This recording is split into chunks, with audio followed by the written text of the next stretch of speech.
बिस्मिल्लाहिर्रहमानिर्रहीम। Welcome to learning Q channel. Guys आज का जो हमारा टॉपिक है वो हमने देखना है कार्डियक आउटपुट इक्वेशंस। इसमें हम डिफरेंट टर्म्स पढ़ेंगे लाइक स्ट्रोक वॉल्यूम क्या होता है, इजेक्शन फ्रैक्शन क्या होती है, कार्डियक आउटपुट क्या होती है, पल्स प्रेशर क्या होता है और मीन आर्टियल प्रेशर क्या होता है। तो ये बेसिकली मेन टर्म्स हैं कार्डियक सिस्टम में जो आप लोगों को पता होनी चाहिए और ये बहुत इंपॉर्टेंट है और एक रीज़नेबल डॉक्टर को ये बहुत अच्छे से पता होनी चाहिए। ठीक है। फर्स्ट टर्म हमारे पास जो आती है इसको हम कहते हैं स्ट्रोक वॉल्यूम। स्ट्रोक वॉल्यूम क्या चीज़ है आपको पता होनी चाहिए पहले नंबर पे।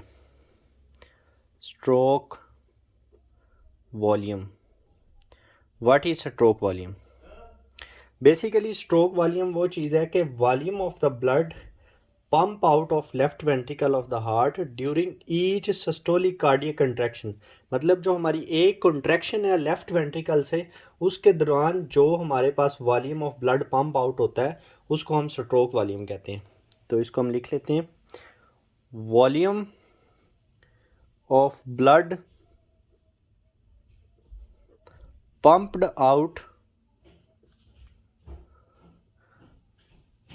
of left ventricle of heart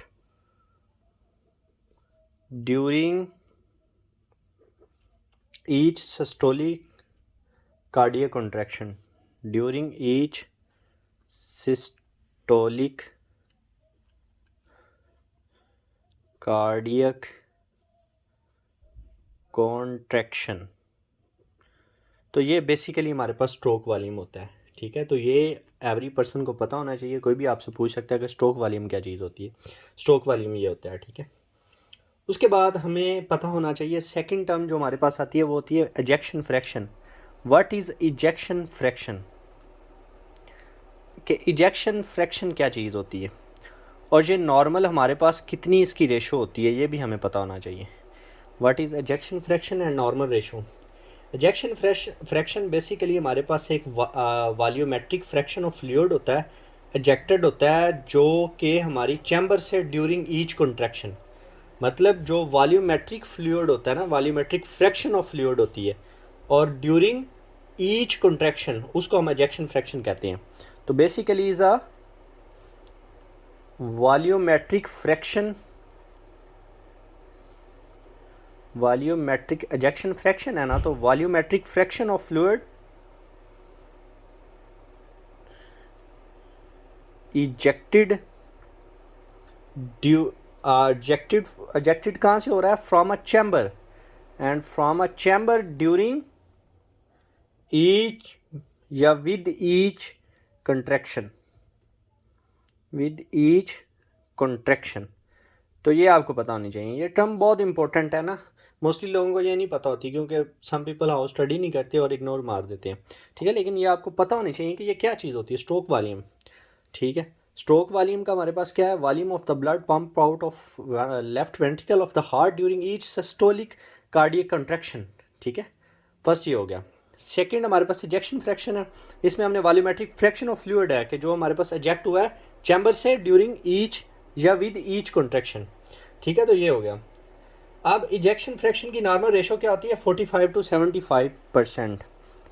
तो इजेक्शन फ्रैक्शन हमारे पास कितनी होती है? 45 to 75%। ये आपको पता होनी चाहिए, नॉर्मल वैल्यू पता होनी चाहिए। ठीक है, नेक्स्ट जो टर्म आती है वो बहुत इंपॉर्टेंट है, cardiac output. What is cardiac output? कोई भी आपसे पूछ सकता है कि भाई कार्डियक, हम हार्ट की स्टडी जो कर रहे हैं, तो कार्डियक आउटपुट क्या चीज़ है? कार्डियक आउटपुट बेसिकली हमारे पास जो है ना, कार्डियक आउटपुट को हम स्ट्रोक वॉल्यूम को मल्टीप्लाई करते हैं हार्ट रेट से, तो उससे जो रिजल्ट आता है उसे हम कार्डियक आउटपुट कहते हैं। ठीक है, सिंपल है, बहुत सिंपल है। कार्डियक आउटपुट को क्या करना है, हमने स्ट्रोक वॉल्यूम से मल्टीप्लाई करना है स्ट्रोक वॉल्यूम को हार्ट रेट से। सो इसका फार्मूला होता है कि CO cardiac output stroke volume. Stroke volume मैंने ऊपर बता दिया जो टर्म हमने पढ़ी, और हार्ट रेट का आप लोगों को पता है कि जितनी हमारी हार्ट रेट होती है नॉर्मल। ठीक है, इसको हम कार्डियक आउटपुट कहते हैं। ठीक है, तो ये टर्म भी आप लोगों को अच्छे से पता होनी चाहिए।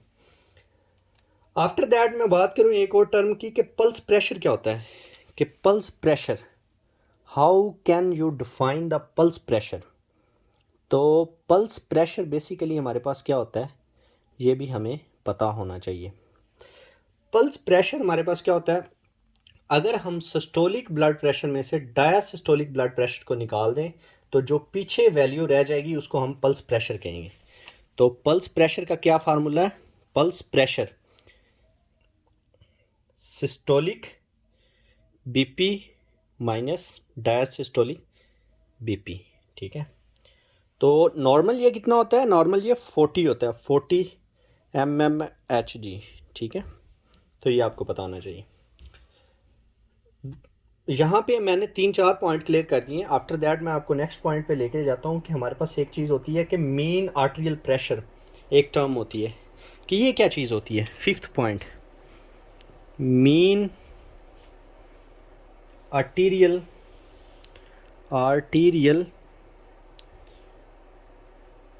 प्रेशर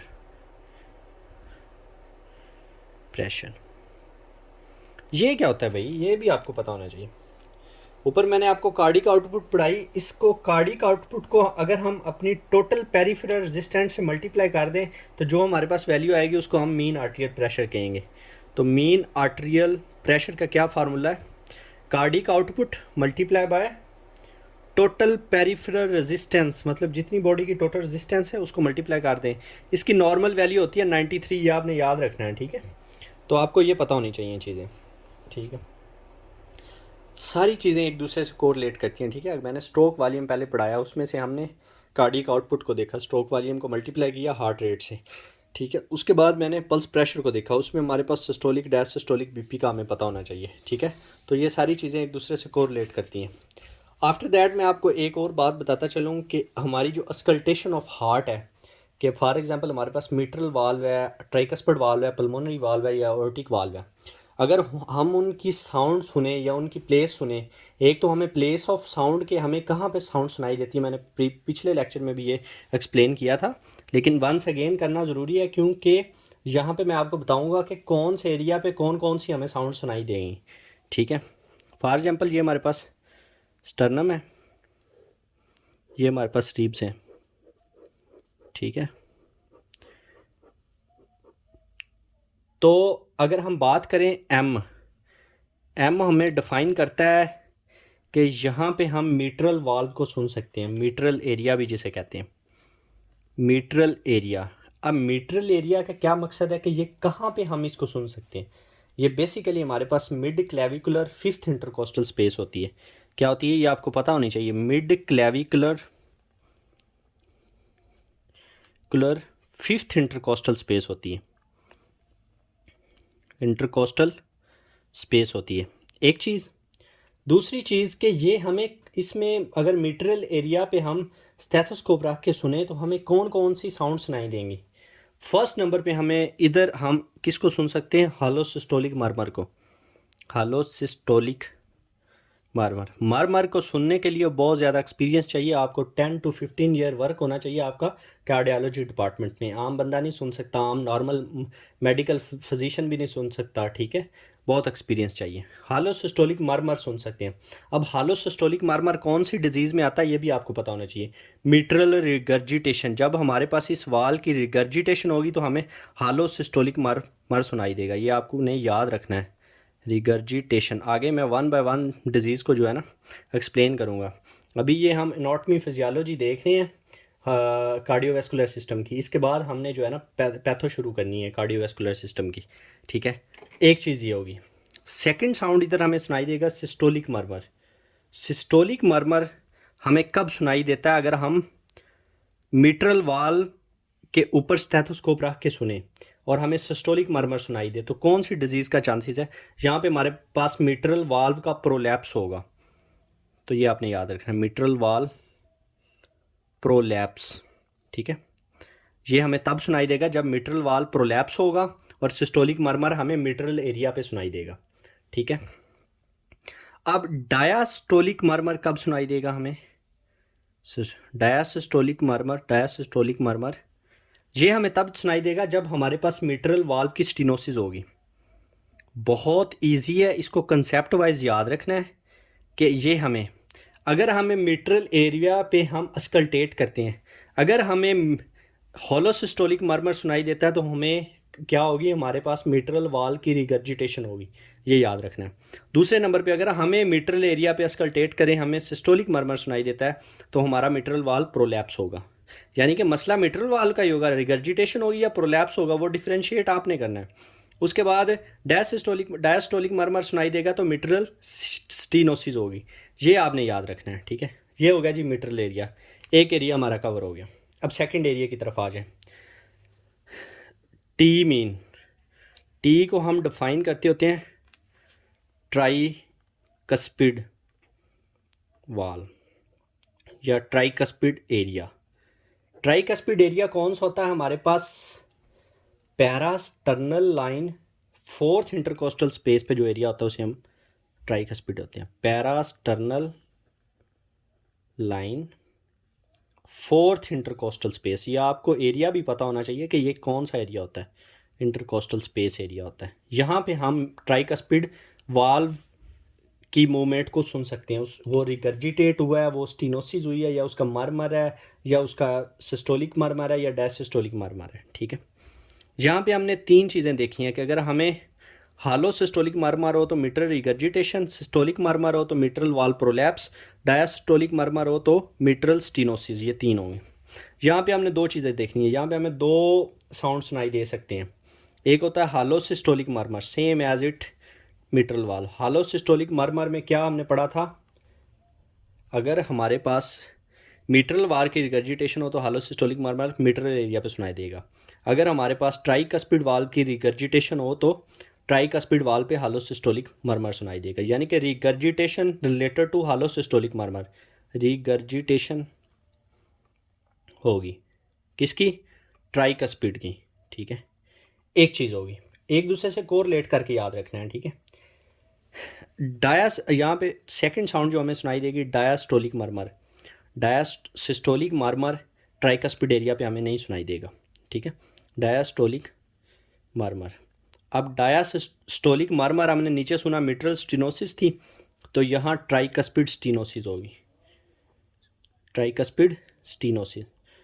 बहुत इजी है, एक दूसरे से कोरिलेट करके याद रखना है, बस आपने इतना करना है, ठीक है। अब जी नेक्स्ट वाल्व कौन सा आता है हमारे पास, पल्मोनरी एरिया आ जाता है।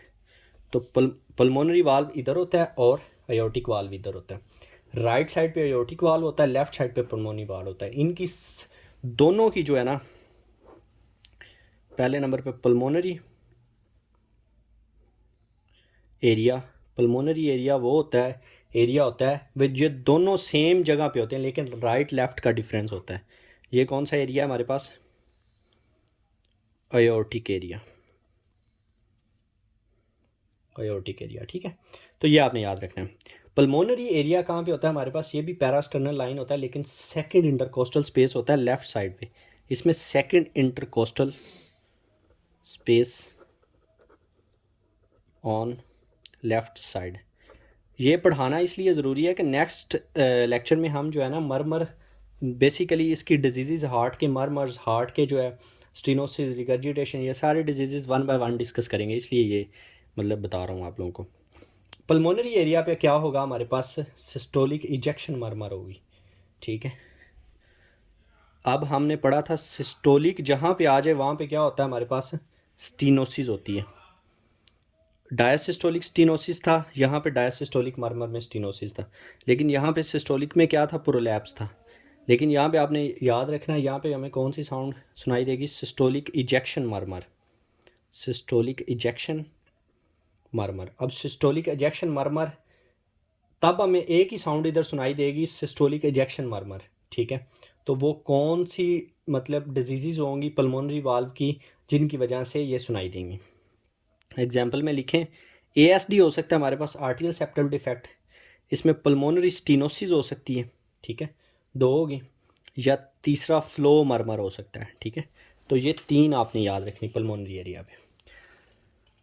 अयोर्टिक एरिया सिर्फ राइट साइड पे है, बाकी सेकंड इंटरकोस्टल स्पेस है उसकी सेम। इसकी एग्जांपल में आपने याद रखना है कि हमें क्या सुनाई देगा, सिस्टोलिक मरमर, जस्ट सिस्टोलिक मरमर इस एरिया पे। अगर हमें इस एरिया पे सिस्टोलिक मरमर सुनाई दे तो हमने समझ जाना है कि हमारे अयोर्टिक वाल में मसला है। अब अयोर्टिक वाल में क्या मसला हो सकता है, अयोर्टिक स्टीनोसिस हो सकती है, उसके बाद अयोर्टिक वाल स्टीनोसिस हो सकती है, मतलब अयोर्टिक वाल स्टीनोसिस हो सकती है, ठीक है। उसके बाद हमारे पास फ्लो मरमर हो सकता है या तो, ठीक है। ये 3 चीज़ें आपने याद रखें। मतलब अगर हमारे पास पल्मोनरी एरिया पे हमें कोई मरमर सुनाई देता है तो हमारे पास स्टीनोसिस होगी। अगर हमें एयोर्टिक एरिया पे कोई मरमर सुनाई देता है तो एयोर्टा वाल की स्टीनोसिस होगी। ट्राइकस्पिड एरिया पे मैंने डिफरेंशिएट और मिट्रल वाल का डिफरेंशिएट बता दिया है। Thank you so much for guys watching my video. Please like, subscribe and comment.